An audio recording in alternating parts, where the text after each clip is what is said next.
In today's episode, I am joined by Jenn Goodall. She is head of our Done For You team, director of operations. Everyone thought it was absolutely insane. They're like, that's ridiculous. Nobody walks away from a career like that. I'm like, because I don't want to do it anymore. My superpower is being able to predict and see around corners. We dove deep into leadership, systems, operations, and really shared some behind the scenes moves and shifts that we're making in our company. I mean, everybody has skills that are hidden too, right? And if they think like, well, my job is only this, and so I'm just going to stay here, then it limits the growth of the company. They ask us our ideas, we give them our ideas, and then they actually use them. Super excited for where we're headed, and so many cool ideas that we want to bring to the client experience. So I'm really excited to bring all that stuff to life because it's going to be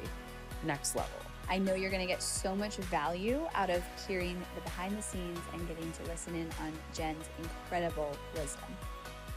Embodied CEOs don't chase trends. They pave the way. They lead from within, moved by purpose, unshaken by noise.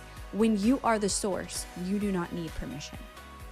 Hello, welcome to the podcast, Jenn. Thank you for having me. I am so excited for this. Finally, it's only been a year since we've been trying to make this happen. Right, and you are here in person.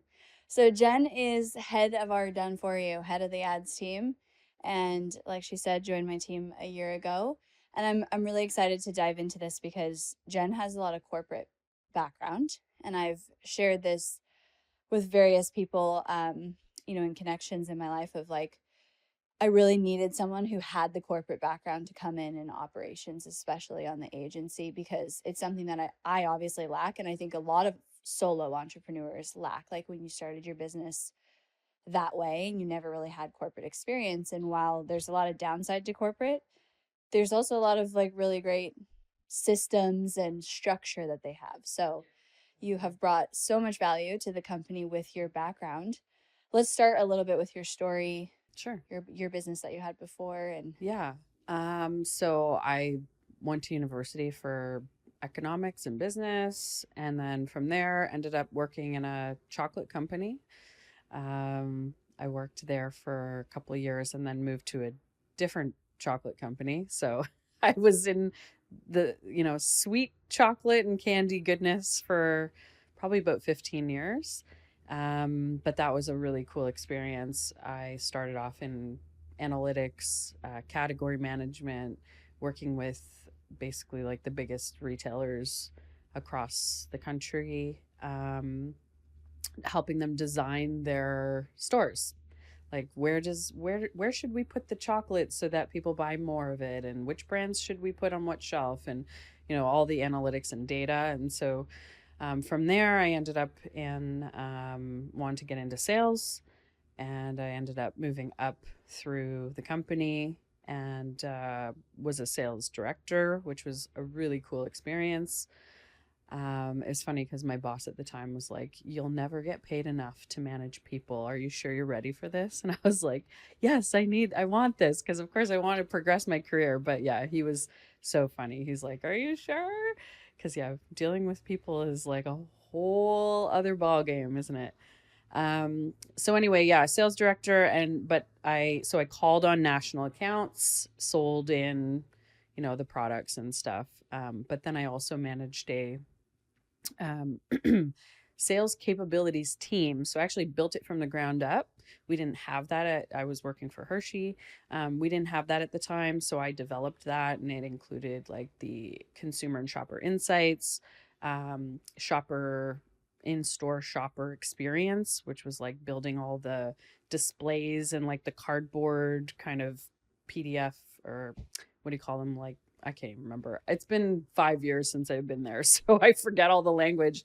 But just basically like cardboard displays and stuff. And then we had sales planning, so a lot of financial planning, a lot of like marketing, kind of promotional planning, that kind of thing. And there was another, go to market. So how to bring a new product to market, how to ramp up the distribution, all of that. So planning at the retail level. So that was what my team and I did. which was such a cool experience. And then, so when I brought that here, that was stuff that I was able to, that experience bring into our internal planning, which was fun, right? Yeah. Because I came in, I was like, oh, there's all these opportunities for us to get better at planning. So that's part of what I brought in. And then, so in 2019, I stepped away from that career after 12 years with Hershey. It was kind of like a pivotal decision moment. They were like, my boss left and he was the VP of sales, and they said, are you interested in this role? If so, we'll develop you into it. And at that moment, I was just like, you know what? I don't want that. Like, cause it was so much travel, being away from home. As a woman, I feel like we unfortunately have to make the decision, we're going to have a family, or are we going to do this career that basically keeps us away from home 50% of the time?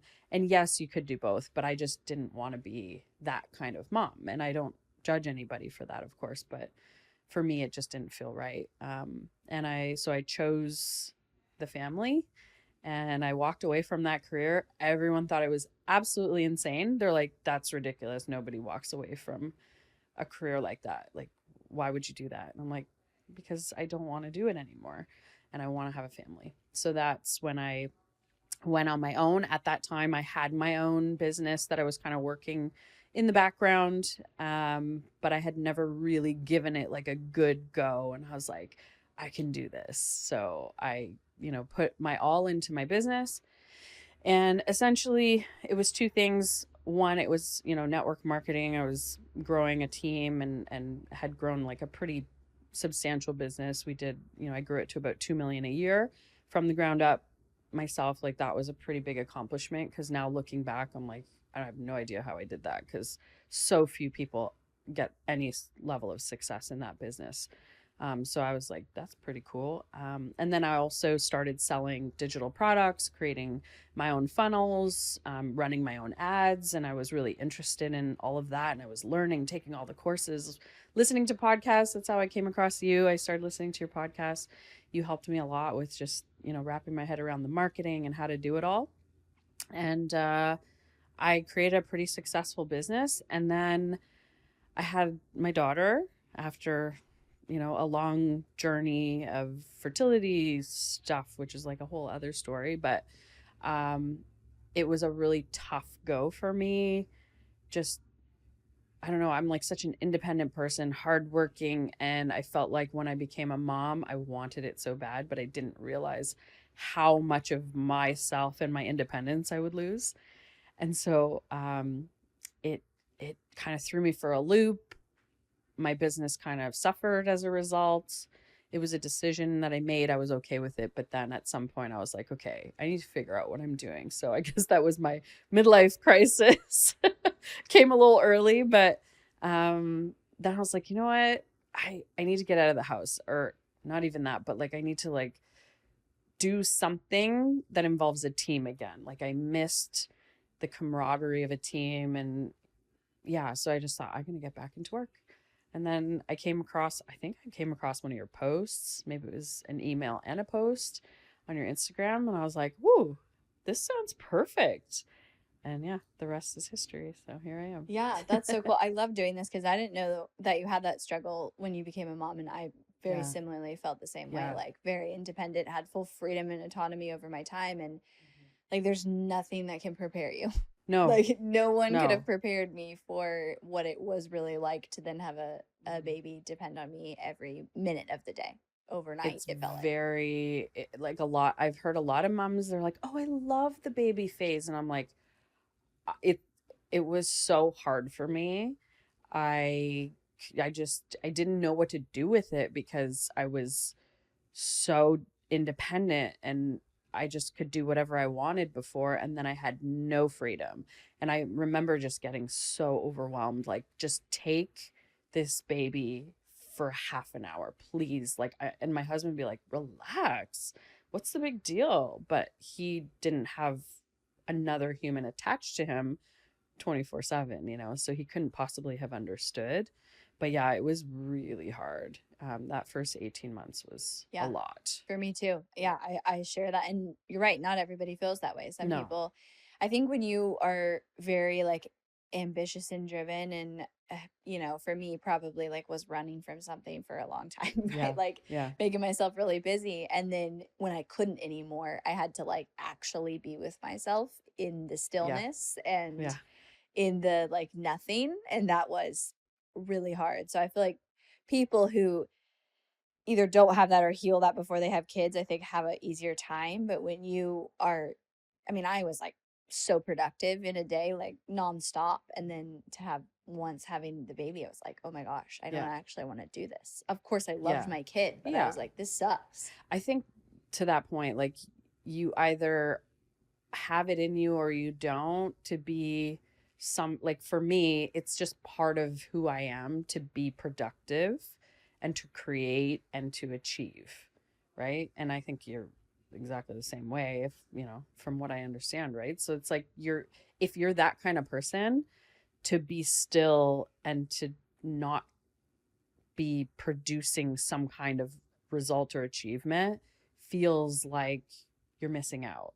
And so, yeah, like I could never have been like a stay-at-home mom for a longer period of time than I was. So you did it for what, Um, 18 months or longer? I got a nanny that came in for a few hours a day, and so like first nap, nanny would do the middle 3 hours, then second nap. So I ended up with a good chunk of like 6 or 7 hours where I could work on my business. So that's where I sort of started. I think she was about a year old at that point, but that was a long year. I was like, I need to get back at it. Yeah. Yeah, but by that time I kind of had lost some momentum in my business, and then I think marketing also shifted a lot, and so I was trying to catch up, and I just felt like it was hard, and then I was like, you know what? Maybe I just want to work for someone else again. Because another thing I discovered about myself, which was really interesting, when I was working corporate, I'm like, I have this innate like motivation, like I'll crush it if I do my own thing.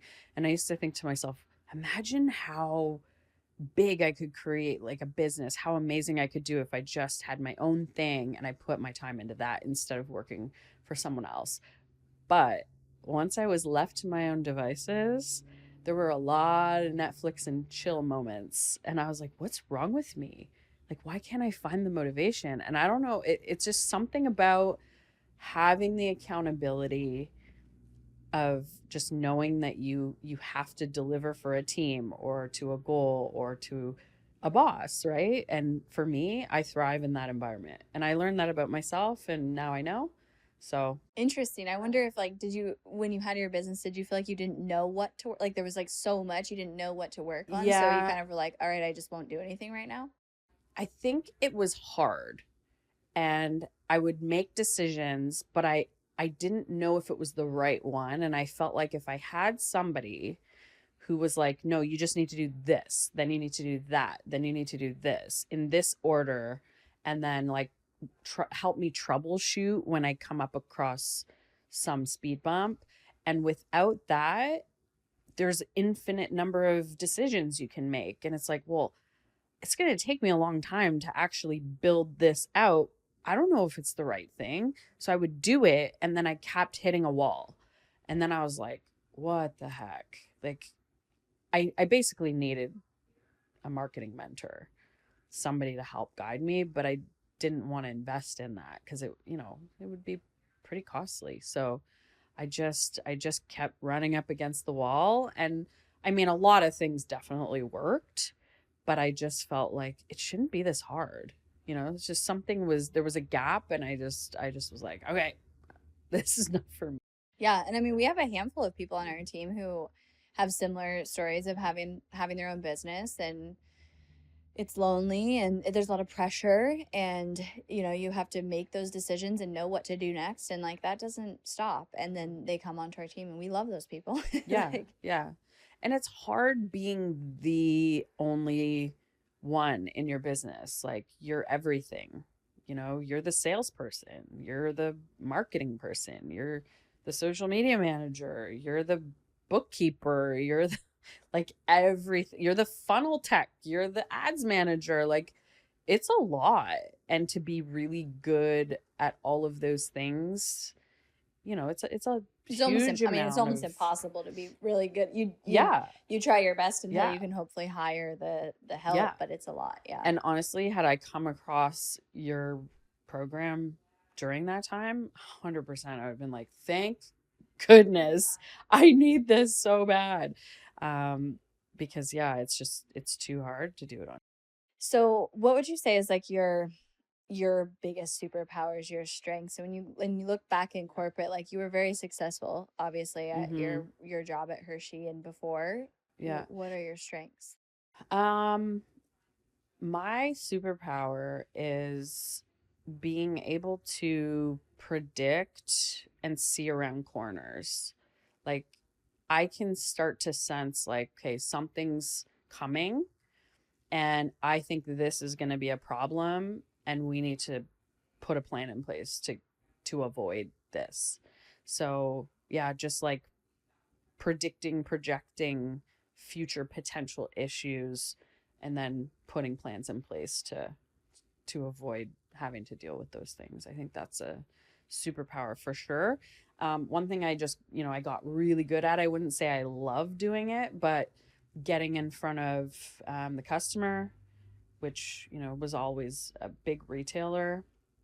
And for some reason, they were always like really kind of, they had this persona, they were like mean and they had to put that on, right? To try to make you nervous because we were negotiating multi-million dollar contracts in meetings, and it was terrifying. I would get so nervous going in. Often my boss would be there, and like he's watching, like, don't screw it up, Jen. And if I screwed it up, it was like then I had to go back and tell my team and the CEO that I didn't close this $10 million program, and Wow. it was like really pressure, like a lot of pressure. But I would go in and I would just sit there and for I would just get, I don't know if it was adrenaline or what it was, but I would just get in there and be like, okay, and I would deliver the message. I would be able to um, position it in a way that made sense for them and us, and be able to pivot and you know always be on my toes because they would throw things at you. One time somebody actually like slammed their fist on the table and I was like, oh, you know. But like they're aggressive, but that taught me that, but basically I could go into any situation and be, quick with solutions. So, for example, now when we're talking to clients, if something didn't work, like if a launch didn't work or a funnel is not working the way that we had envisioned, I can very quickly be like, okay, here's what we need to do next, and like pivot, here's the strategy. And I think that is super valuable in the current, Yeah, that's a role huge that I'm in. strength, and that takes, I mean, you have to, yeah, being able to like pivot on the fly and know, and things evolve so fast, and Yeah. yeah, that's And the client wants to know that you're confident, right? So if you're like, I don't know, let me think about that, I'm not sure what we would do next, then they're going, "Ooh, I'm paying you a lot of money for this." But if you can come in and go, "Oh yeah, here's what we're doing next. This is going to work. We looked at the data. Here's what it's telling us. We're going to pivot to this." And they're like, "Great. That's amazing. Love it." And often they just go, "Yeah, I'm in." Like whatever you feel is best. Because I think they can sense that confidence, and yeah, so it works well. yeah, and you have the strategy background too of like your Yeah. own business and all of that to bring. Um, so when you came on the team, and after a little bit, like when we went into January, we did a lot of kind of overhauling all of Mm-hmm. those. Like we sat down and looked at our values. We looked at like where we're going. We did the traction kind of model, and you brought that and then created kind of projections for us. Let's talk about that a little bit, like what we did, but also I'm curious in the sense of like you've got the corporate background, the big company background, and then our company is relatively small, and our clients sometimes have even smaller companies. Like, where's the gaps that you see that entrepreneurs are missing when you blend those two? I think we spent a ton of time in the corporate world planning. And so when I came in, I was like, okay, I think it's going to be really beneficial to have a solid plan and then work. We put in place a weekly operations meeting where the various people come together and we talk through, okay, here's what's happening in this department, here's what's happening in that department, here's the bottlenecks, here's the biggest challenges, and like keeping everybody in the loop and then making those big decisions and keeping things moving forward. So I think having a plan and a goal was a big thing. And I know you guys had done that before, but I think Yeah, just not to the level though. elevating And to it. be honest, we kind of like fell off of it. Like I used to have more Mm-hmm. of like annual, quarterly, monthly, and then I think we got into a place where I don't know, we were just more like Yeah. we had the plans, but it was not as structured. I think as entrepreneurs, we tend to do that. Like I fell into the same trap, right? We would always get reminded, like, don't forget to plan, make sure you have your goals. And I remember thinking, like, who cares if I have a goal? Like, it's just a number on a paper. Like, it doesn't mean anything. But I think that's a mistake. I think you need to make it mean something. And you need to hold yourself accountable to actually doing the things that will deliver that. So there's the goal, but then you break it down and you're like, okay, well, so we took our we did a 10-year vision. We did a 3-year goal. And then we said, here's our 1-year goal. And then from there it was quarters, and then from there it was months, um, and then we even broke it down into weeks, and we have the tracker for every week. Are we on track, right? And that's, I think, a big piece for entrepreneurs is you have to have the big picture goal, but you got to break it down into the actions that are going to get you there. Otherwise, it's just a number on the page. So I think that was a big thing that we did. And then so we've got our weekly tracker, we've got our monthly tracker. It rolls up to the quarters. Are we hitting the quarters? And then we broke it down, like how many clients are we going to have? What's the revenue? What's all the things. And then from there, we even took it a step further and went, okay, now what marketing plans and promotional calendar is going to line up with that to make sure we deliver it, and then the events and all the things, right? So it was very intentional, and I think that's a really important thing that needs to happen. Yeah, and then we brought the team in on it too, and we Yeah, do yeah, the what do yeah. we call them? The Town halls. town halls, Yeah, yeah. that's a Quarterly corporate thing town too. halls, yeah. Town halls. But for me, that was a big thing that I wanted to bring to, was like really around the culture of it, because going from working in person for my career to now it's remote, and I was like, oh, how do we get people to buy into the vision? How do we get people to feel a sense of, like, I'm part of something. I'm building this. I'm part of this team. I'm part of this family, and there's a bigger goal here. And I don't know if everybody feels this way, but for me personally, this isn't like a job. It's, yes, I get a paycheck. It's nice to have that. I need that for my family and whatever. But it's bigger than that. It's about having something I'm building towards, an accomplishment, something to feel proud of. It goes back to that, who I am, right? Like I have to be achieving and building something bigger, making an impact.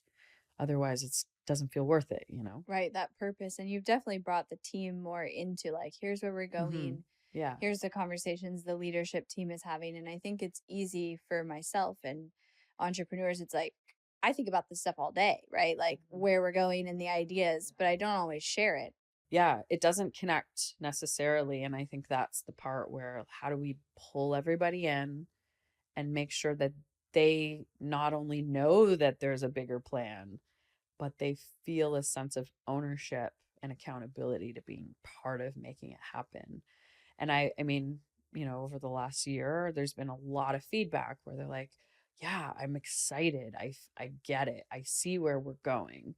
And I'm excited to be here. And we've seen the employee retention be impacted in such a positive way. And I think that that's because, they feel a sense of loyalty and like they're part of that bigger picture. So yeah, Yeah, which it's is, I mean, important. so, so important. And for me, like having someone in the company to really spearhead that is critical because it doesn't I don't know, it doesn't come natural to me unless I were to put a lot of energy into it, but I feel like I'm always like in the content creation, in the visionary role, that I don't pause and do that, and it's like, "Oh, you can't read my mind?" Right? Like, this Yeah, is where yeah. we're going. Yeah, no, I think it was really smart to be able to, not every CEO is going to look and go, okay, what am I really good at, and where are my opportunities or gaps?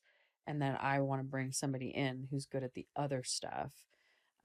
So doing that, I think, is a really good move, because then, yeah, somebody else can bring that experience. The only way you get that experience is by doing. Um, so, for me, I learned it in my career, and I was able to bring it, and it now feels easy for me to bring that And you're stuff. naturally good at it. Like, I think you naturally, think in a very, like, operational way, Yeah. and there's been other things where we've had, okay, here's a struggle that we have, and then you've come up with the kind of creative Mhm. system Mhm. or solution that we should implement, which takes like depth. I think that's another thing that I think you're really good at is digging into a project with depth. Mhm. Whereas for me, I like minimum effective and pass it on. And so I can keep, building. Yeah, I'm And not good at minimum. yeah, I'm like I'm too much of a perfectionist sometimes, where I have to like stop myself and go, "Okay, the color doesn't matter. The font doesn't matter. Like, stop." So I have to stop myself to try to get myself to just 80/20 rule, because otherwise I drown in the details. So that's a bit of a opportunity for me. It always has that's been, why we're a but good yeah. pair though. Cause Yeah. I'm like, I'll Yeah. never drown in the Yeah. details. Like I never looked at the details. Yeah, exactly. Yeah. Yeah. Balance each other out. Yeah. And so you manage a lot of our team. I mean, our done for you team is the biggest side of the company. What are some like leadership, team building, team culture, I guess, thoughts, tips that you'd have for people? I think, I think I said this the other day, like, people literally are walking around with a sign on their forehead, or, around their neck, that says, "I want to be seen." Um, and it's true. Like, most people, well, I would say, if you ask a group of people, do you like to be recognized? Half of them will say yes, and half of them will be like, "Oh, I don't like it really. Like, I like to be in the background." But really, they like it. They just don't want to necessarily be put on stage and like have to be the center of attention.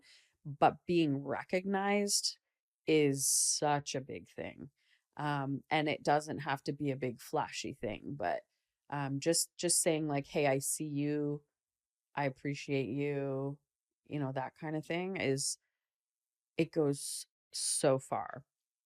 Doing little tiny things for people, just so that they know, like, they just want to know that you understand how hard they're working, or um that they're going above and beyond. So just like, "Hey, here's," I was somewhere they used to just like give us a Starbucks gift card or something, and it's like, "Oh, it was $25," like, but it wasn't about that. It was just like, "I see you, I appreciate you." And it's just little things like that can go such a long way.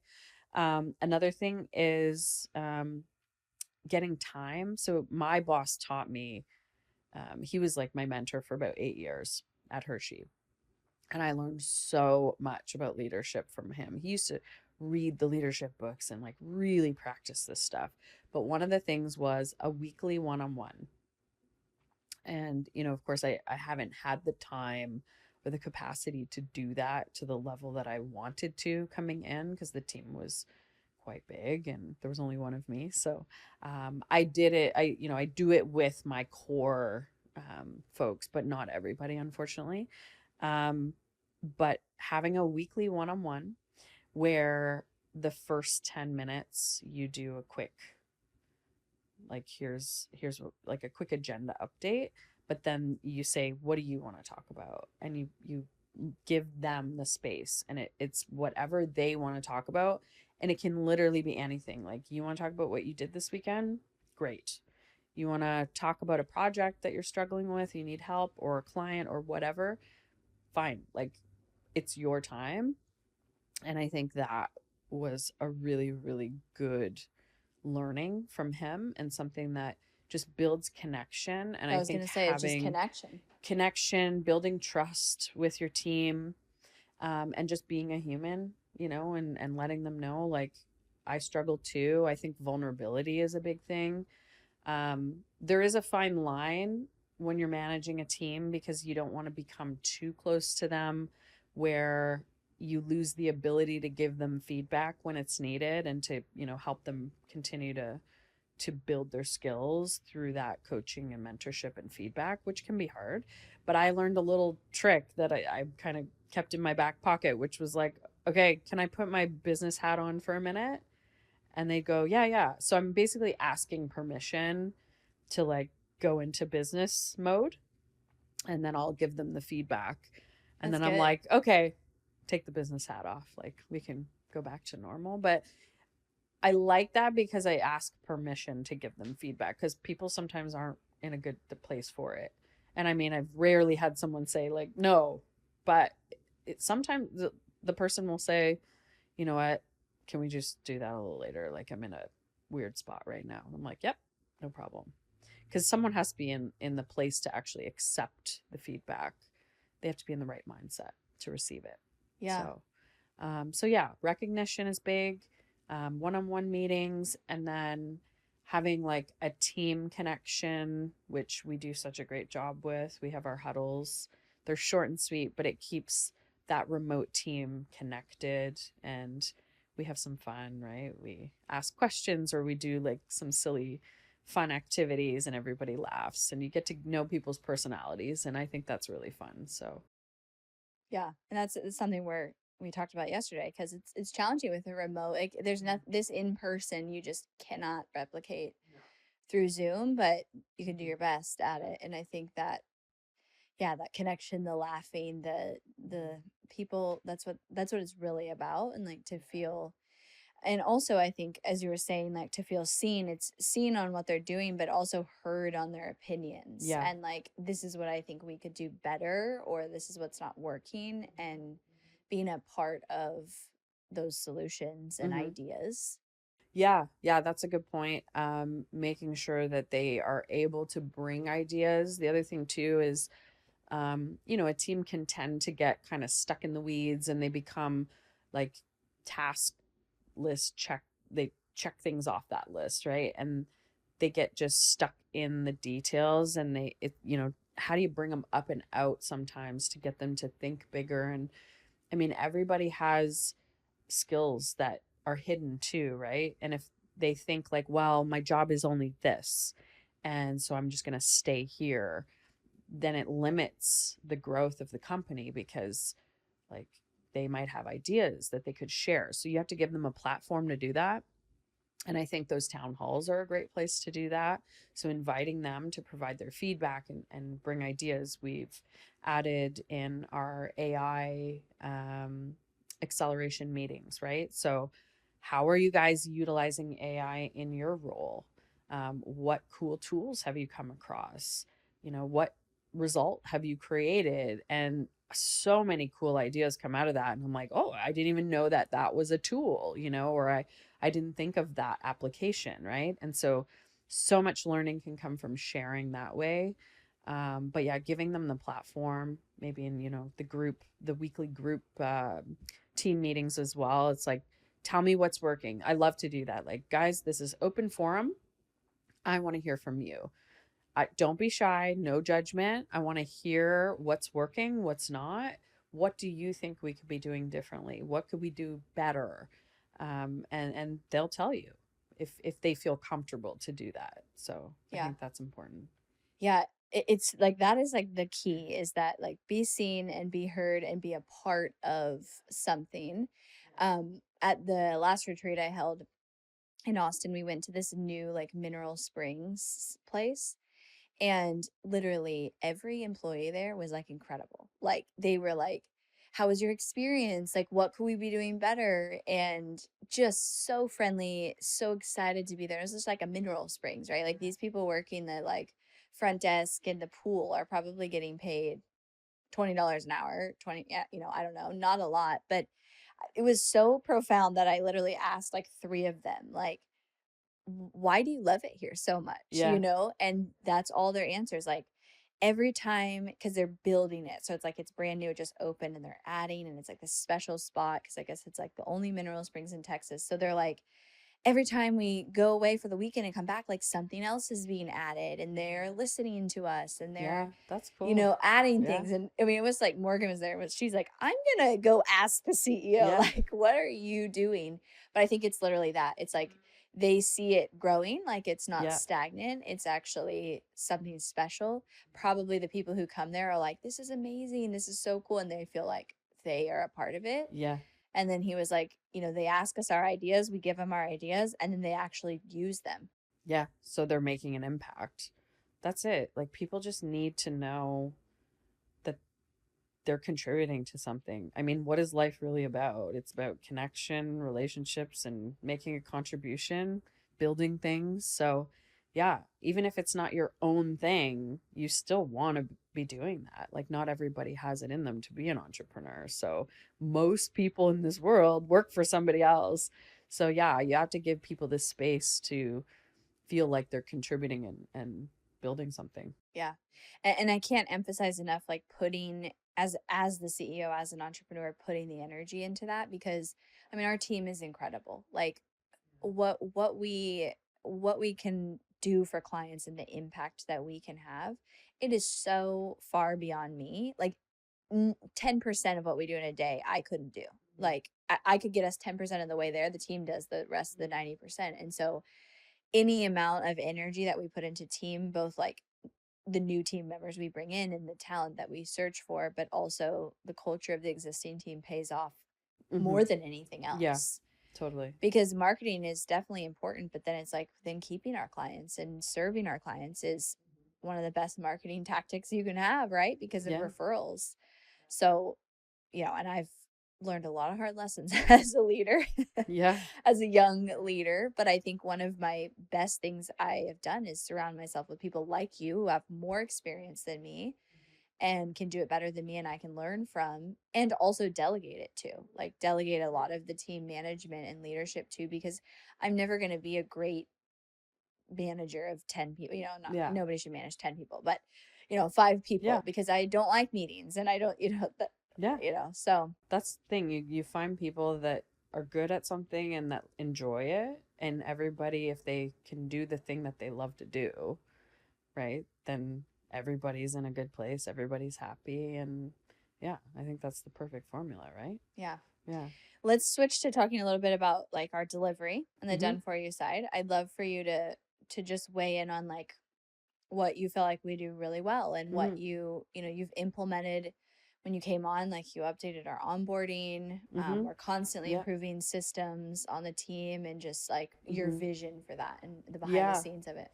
Yeah, yeah. So when I came in, definitely, yeah, the first thing I sunk my teeth into was the client onboarding process for our elite clients, and just streamlining that.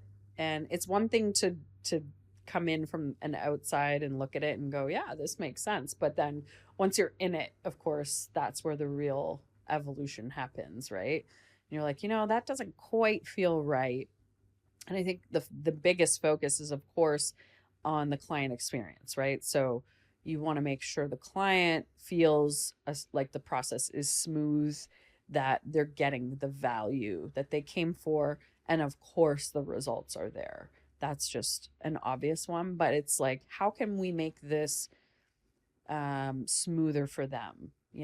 Take out the bumps, smooth it out, make it more efficient, make it easier for them. So that's really what we focus on, and just finding ways to, do we want to communicate with them via this platform, or is there a different platform that can smooth that out? So looking at that, or creating dashboard where everything can be in one place. So that's, things that we look at. And now it's like, how can we leverage AI? So that's like the big thing now that of course we're all focusing on, is how can we leverage AI to move faster? Because if we can move faster, we can deliver results faster, and I mean, that's really the winning formula, right? So I think being nimble and being able to pivot quicker is the biggest thing for me now that I want to focus the most attention on, because we have the foundations in place, right? We've got the tools, we've got the messaging is solid, the funnel strategy is solid, that all of those elements are there. And our process is pretty smooth, but now it's like, how do we go faster? Yeah, faster and maintain that quality, and really like Yeah. speed is huge right now with AI, and how much can we adapt it as a team. Um, and I think one other thing, if we want to share behind the scenes that we've done in the last 6 months, is really look at our delivery for Elite and say, we want to be able to provide more depth Mm-hmm. and Yeah. actually give our team more space, especially the Yeah. success managers who are account managers, essentially, more space to have less clients, to go deeper, and to really, like, the way that marketing has gone is, it's like it's not just about one funnel or your ads, right? It's this whole holistic picture, and we're seeing that with clients where it's like it's critical to success to have the funnels, the live launches, the content strategy, the email marketing, the bonuses, the offer positioning, the messaging, all of it. And so I love sharing behind the scenes on the podcast, but we actually like raised our Elite prices so that we could literally put more resources Yeah. into higher level clients. And then if they're not ready for that, like, they go into our expand Yeah. program. There's different offers that service the client where they're at. So I think that makes so much sense, right? And then when you're ready, the idea being you start here and then you get the success that you need to then evolve into the next program. So I think that's perfect. But yeah, I mean, since I've been here, we've cut the number of clients that a success manager is accountable for by half, and I think that is speaks a lot to the level of depth that we're now able to go to, because that's what's required these days. I mean, marketing has changed so much. You used to be able to, in the early days, you could just throw it out there and you could sell just about anything if you had a decent funnel. But now it's like everybody has funnels, right? It's not that new anymore. And so how do you stand out? And your messaging and your offer positioning and the strategy, you have to try different things. The first thing might not be the thing that works. You got to pivot quickly. You have to try the different approaches, but once you figure it out, then you can really pour gas on the fire and go.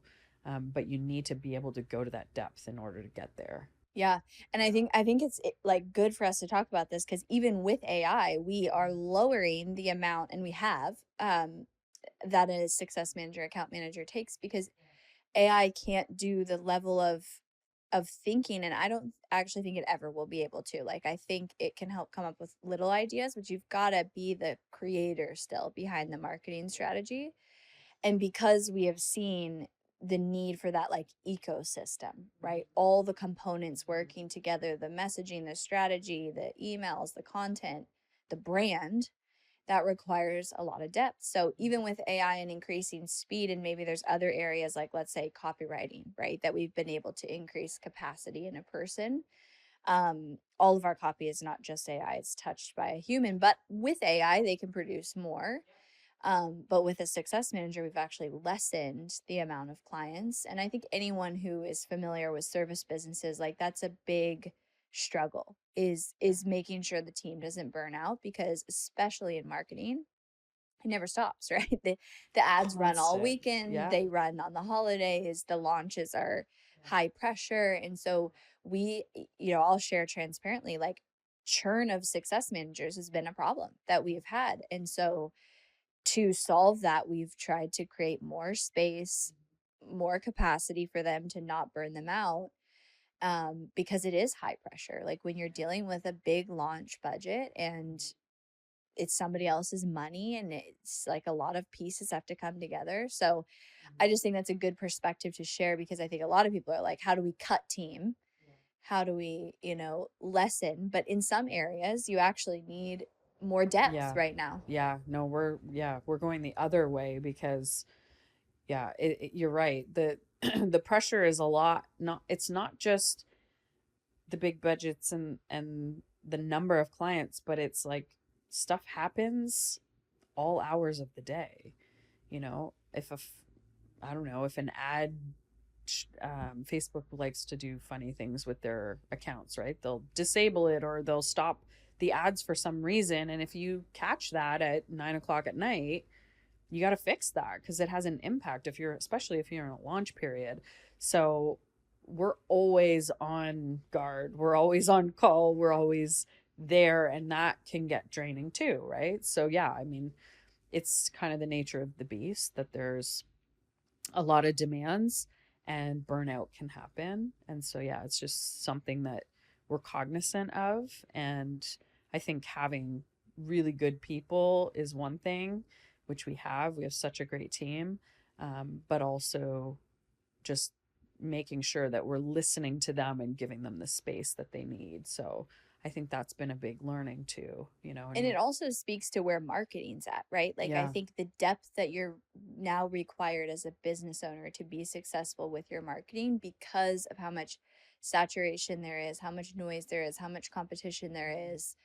You need that depth. And I look at even our own marketing, like the depth that you need to have in like the offer positioning and like the pivoting and adjusting. I don't think we have a single client, maybe Mallory, but like a single client who hasn't had to adjust their offer yeah, in the last 6 to 12 months and adjust the positioning and adjust their strategy.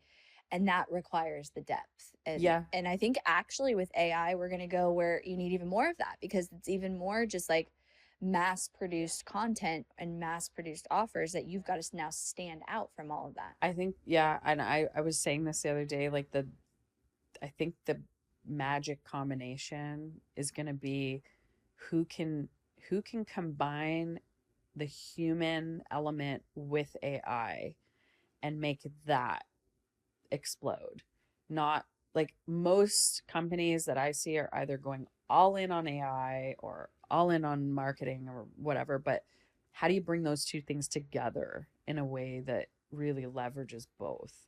That's going to be the way to stand out because you're right. Like just throwing up an ad creative and copy that AI wrote and just pumping it out. Yeah, I mean, it's a numbers game potentially if you just kept cranking those things out, something might hit. But I think more so I think the market is losing trust too because they're skeptical. Like, is that real? Is that AI? I don't know. It's kind of hard to even know these days. But yeah, I think when you can really bring the human element and bring the emotion into it and really connect with the audience, that's going to be the thing that stands out. And that's what we're seeing is winning right now is the messaging and the offers that solve the most painful problem and really makes the audience feel like, wow, I feel heard. They're talking to me. And so that's where you have to get really, We've probably put the most amount of energy in the client accounts on yeah, messaging and offer yeah, positioning, would you say? yeah, Like totally, a lot. totally. And then Yeah, once that's dialed, everything else is actually pretty easy. yeah, yeah, It's the messaging, and we've put a lot into like meetings with the copywriter, meetings with the team, different angles, different testing. marketing is, and I know a lot of clients, you know, they want it to be fast. And I wish that it was something that we could just like boom and have the perfect answer right off the get go. Of course, when you've been doing this a long time, you can figure it out easier than somebody who doesn't have the experience, of course. And so, yes, it's faster, but it's still a trial and error project. You know, you have to start with what you think might work and then you let the numbers tell the story and you optimize and you tweak and you iterate from there and you get closer eventually and you will nail it, but there's so many variables. And it's a long game. It's like a It game of is. building the list, building the audience, Yeah, building the brand. And like you said, the trust, we're in a trust recession. Like so you've got to play the long game. Even if yeah, something's working, we see more and more that people need multiple touch points before they buy. yeah, yeah, So that means multiple webinars, multiple emails they've opened, yeah, content. And so again, goes back to the ecosystem. And it's really like the commitment to that ecosystem and the long game. And then it is just a system. It's like you nail the messaging, you nail the offer positioning, you stay consistent, you'll be successful every single time. Mm-hmm. But Yeah. the people who don't get there, it's because they stopped, It's so hard to be consistent. It is. especially when something's not Yeah. working, right? Because Yep. everything in you is like, oh, this isn't going to work for me. I should stop doing Yeah. this. Yeah. That was, as an entrepreneur, like I always had the next cool idea. And I was like, what about this? And I remember my husband would be like, you keep changing your mind and you do this next thing and then you do this next thing. He's like, you're not sticking with things. And he thought it was a bad thing. I was, I would argue that, oh no, that's just how it is. You gotta be innovative, you gotta pivot. But now looking back, I'm like, no, I think he was right. I just was not consistent enough. I didn't give it a chance, and I would just give up too soon. So that is a big thing. And also your audience, when they see you showing up again and again while everybody else is falling off, they're like, oh, interesting. That person is not quitting. Like that's big. That's huge for trust building. And then you build, yeah, the relationship, Yeah. the credibility. Yeah. I mean, that's for sure one of my like assets is I've had this podcast for 7 years. I've had my business, and I have in every season still showed up. It might have changed a little bit, but still shown up no matter Yeah. what. And I mean, it's simple, but it's hard. You could probably count on 2 hands and 2 feet how many people still have a podcast after 7 years. Right. Like, not many, Yeah. I'm sure. So true. Yeah. And it's evolved. The podcast has evolved. I've evolved, but I've stayed, consistent. Now Which we're is doing so key. video. Yeah. And this is like 0.1 of video. We're going to 2.0 Yeah. soon as we've Yeah. been chatting. I'm curious from the client perspective, you see a lot of clients behind the scenes. I would love to know what you would say is like the most successful clients, what either like traits that they have as entrepreneurs and or components of their business. Yeah. For definitely there's a bunch of different components. One would be, I think you need to have a proven offer for sure. Where we tend to struggle in the past is where a client will come in and they think that the marketing is going to be the answer to all of the things. But you can't, like a good marketing system. It used to be that you could put good marketing on an offer that wasn't the right one and it would sell. Those times are gone. It has to be a good offer that resonates with the right people. Truly irresistible. And truly irresistible. So that has to be there. And so, yeah, if that hasn't happened yet, if you haven't proven your offer yet, then that is the first step. You have to do that first. And I mean, like, I don't want anybody coming in and investing in marketing services if they don't have that, because it's not fair to them, not fair to the team, because then, often it's like, well, why isn't this working? You guys aren't doing, what you're supposed to do. And that's just not the case. It's like, no, we can't make it work if it's not the right fit. You can't put a square peg in a round hole. So that's the first thing. And then I would say the clients that I see having the best results are the ones that really lean in to us being the experts, because when you think about it, they came to us because they don't have the capacity, they don't have the experience, they don't have the skills. And so we do that for them. And when they just let us kind of lead the charge and be the experts, and they don't push back too much on it, that I think it tends to work the best.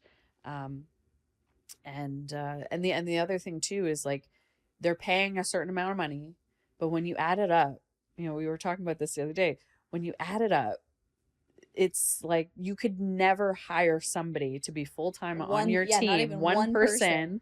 You couldn't afford one person that could do all the things that a big team does so it's the value that you get of having those levels of expert who bring all the parts together and deliver that to you when now it's like marketing is too difficult these days to do it on your own. Yeah. And even if you bring a team in. You'd need a pretty big team because to it's do it. multiple skill sets of Yes. strategy, Yeah. copy, the messaging, Yeah. the design, the ads, yeah, and bringing that all together. And I mean, I totally agree with the offer. I've talked about that on here even recently of like marketing's easy once you have the proven offer. Yeah. And if you don't have the proven offer yet, you can go in our expand program and prove it, because you still need marketing to prove an offer. Like you've got to get leads, you got to get the feedback, you got to try to sell it. But we've really gone to a place of our done for you is only for people with that proven offer, that we can go really deep on the ecosystem. And we have some clients in the VIP level where we're doing everything. We're like the CMO Yeah. with the whole Yeah. team. um, and I would add, like, what I see as successful of our most successful clients is they've got like the whole brand, they've got the ecosystem. Yeah. Like if we think about our most successful clients, they've got the content and the nurturing happening, and they show up for their audience, and it's a very much like collaborative relationship. Like they still have that emotional connection to their ideal customer, and then they bring that, like there's people I'm thinking of now, it's like they bring that to the calls. Mm-hmm. So like, yes, trusting us as experts, but also going, well, I've been in my business like longer than anyone, and I have that emotional connection to my ideal customer. And then our team can amplify that. When someone lacks that emotional connection, it's really hard for us to create the connection and create the good copy and the good messaging and the good positioning. But when you're, showing up and you really care about your impact and Mm-hmm. creating that content and serving your audience and constantly, I think about, at me as a CEO, I'm constantly thinking about like, how can I serve our audience better? How can I serve our customers better? I'm deeply connected. And I have the whole team who does, like, I'm basically a client, right? I've got a team doing our marketing, but that connection I still have, Yeah. and that Yeah. consistency that no one else can do but me. Yeah. 100%. You can't only run ads to a funnel. If you have to be doing some of that, that nurturing, whether it's a regular email. Like email can be tricky because it can take a long time for it to pay off. So it's another one of those things that you do have to lean into, even when there's really not much coming back, and you have to keep doing it consistently. But if you do that, your email list will become an asset, and it complements the ads. And the other thing is posting, organic content. It doesn't have to be that much. And I know that that can be a thing that burns out an entrepreneur, where they're like, oh gosh, I feel like I have to post content every single day. I know I felt that big time. Like I was constantly worried about posting. Now, I mean, I haven't even checked my social media in like a year because I have PTSD from having to post so often. But if you do ads, you you can get away from having to post so much, because the ad can actually be designed. Like we have a strategy, the omnipresent campaign, where it can actually strategically put the right content in front of your audience over a 7 or 10 day period. And every day they will see a different one. So every time they open up their Facebook, it's like, oh, there's Emily again. Like, wow, look at how much she's posting. But what they don't know is it's actually an ad, and you're just dripping on them, right? So that's a really cool strategy that can take the pressure off of having to post all the time. But you do still have to post a little bit on your, even once a week minimum. But Yeah, and if you have like a main form of content, that helps a lot, like a yeah, podcast or yeah, YouTube, because then that can drive your content creation. But then you're not sitting there going, what do I post I today, think the right? longer form content is coming back. Yeah. Like I think like that's why I'm doing these Yeah. interviews too, is like, because think about the level of connection somebody has just from listening to one of these interviews. It's an hour long that they Yeah. are listening to me and a guest or whatever. And so if you are, an entrepreneur, a CEO, like that's where your time and energy should go. And then Oh, having the marketing team amplify that. 100%.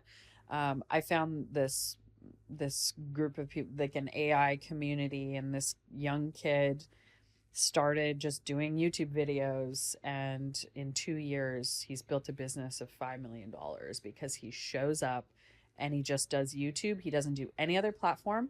He just does YouTube videos, and he shows up and he shows them, like, here's what I'm doing. He took them on his journey with him, and it's like, wow, absolutely incredible. his videos are nothing fancy. Like he's not doing any crazy editing. He's just giving value. And he's showing up consistently. And he built a massive business. But yeah, I think, you know, building that personal brand, that's still just as valuable as it's ever been. And it's really important to do it. But I think that's a good point. Like you don't have to be everywhere.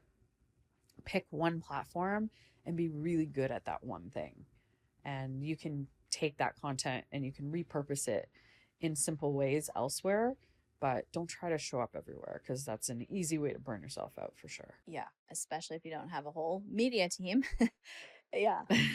Um, all right, last kind of as we wrap up, I'm curious if there's anything you'd share like in the last year, but even maybe beyond of like I always like to ask how people have grown as a person. Like I think so much of what we do in our career, whether it was your own business, your jobs here, like how you have changed personally and your identity and how you show up. That's a tricky one. I don't know. Like I think one thing that I realized just I don't know if it's the time like, we went through COVID and everything changed in the world and we were all locked up for a while, right? But I think for me, priorities are kind of shifting. Like I used to think it was just all about achievement and um, you know, how much money can I earn and how big of a career can I have? And for me, that was like the most important thing when I was younger. And now, of course, I have my daughter and she's 3. So like I'm in the thick of it. And I don't know how the people do it who have multiple children. Like, oof, 3 children. That's a lot. I'm overwhelmed with one, but I love it so much. And I'm really enjoying being a mom. And so for me now, it's like, I want to just hang out with her. I want to spend time and I want to travel more and just experience the world more with, my daughter and my husband and hang out with friends. And so it's weird. Like it's almost like I'm going back to like the things that were more important to me when I was really young. And then that kind of middle part, I sound old by saying all this, but that middle part of my life was like all about career, like work super hard, weekends and nights and whatever. And now I'm just like, I kind of feel like I just want to enjoy a little bit more. So that's been a shift. Um, I'm really like I've always been somebody who likes to learn. So I think I'm just always watching like a YouTube video and learning and listening to podcasts and filling my brain with information. So I think that's always been the case and trying to do a little more reading just to slow down a little bit. Um, but yeah, I mean, I don't know. I don't know how much I've changed really. I mean, other than just working in an agency, which I've never done before. So this is kind of a new world and adjusting and adapting to that kind of like boutique business versus a big corporate. So that's been a big learning for me. And I think maybe the big thing there is that I've just learned to be a little bit more myself as opposed to like trying to be on in corporate all the time. It was definitely, I always felt exhausted in my corporate life from that because you really did have to be on all the time and like wearing a suit and dressing up. And I would I'm not do well in corporate. one funny story is so I was part of the sales leadership team, so we'd be sitting around the boardroom table and the CEO's there and whatever. And this one new CEO came in and he was from a country across the world and he came over and not a lot of women at the table, right? So here I am and I had like, I don't know, a short sleeve shirt on and I have tattoos everywhere and he's just like, I could see him looking at me and I was like, oh dear, I should have wore a jacket today.